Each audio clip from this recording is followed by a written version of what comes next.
Takže čau, tohle je další video s jedničkou. Menší update. Jak jsem říkal v předešlém videu, bude se dělat spojka, rozvody, různé další věci.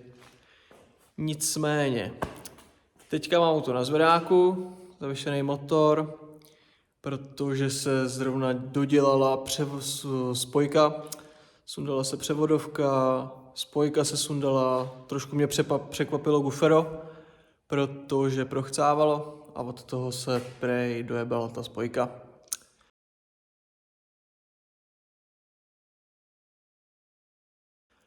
Takže je tam nová spojka od Saxe, převodovka nahoře, všecko připevněný, doufám. Zítra teda čidlo na otáčky se tam dodá, připevní se lanovody, lánko se ještě možná dá nový, olej se vymění, možná ještě baterka, protože už je taky dead, jak to tady stojí 105 let. No, co ještě? Olej jsem říkal.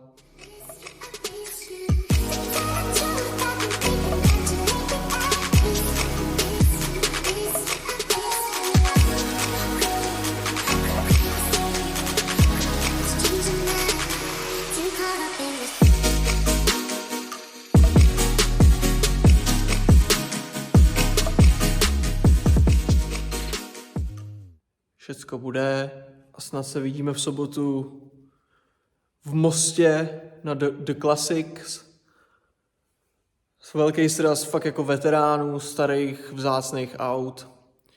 Ještě jede kámoš se mnou, ještě druhý kámoš, takže pojedeme v partě. No, už se to konečně začalo hýbat.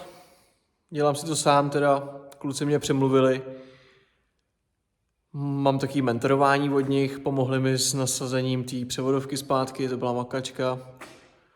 No, snad se vidíme v sobotu 7.10. Jo, v sobotu 7.10. v Mostě na okruhu. Jsem zvědavý, co tam sám bude za auta. Nicméně registrace máme poslaný, vstupy zaplacený, tak snad vyjde počasí. Tak jo, pít.